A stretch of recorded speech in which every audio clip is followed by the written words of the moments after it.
Civil services examination ప్రిపరేషన్లో news paper రీడింగ్కి చాలా ఇంపార్టెన్స్ ఉంటుంది. ఎందుకంటే ఈ ఎగ్జామినేషన్ సిలబస్లో ఉన్నటువంటి చాలా టాపిక్స్ రెగ్యులర్గా న్యూస్ పేపర్లో కవర్ అవుతాయి.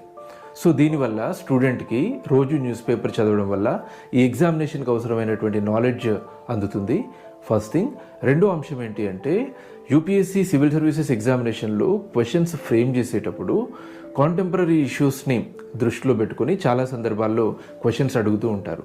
ఆ విధంగా ఎగ్జామినేషన్ ఫేస్ చేయడానికి అవసరమైనటువంటి నాలెడ్జ్ దొరకడంతో పాటు ఎగ్జామినర్ పల్స్ని కూడా కొంతవరకు అర్థం చేసుకునేటువంటి అవకాశం ఉంటుంది. ప్రతి స్టూడెంట్ సివిల్ సర్వీసెస్ కోసం ప్రిపేర్ అయ్యేటువంటి స్టూడెంట్స్ డైలీ న్యూస్ పేపర్ చదవడం అనేది అడ్వైజబుల్.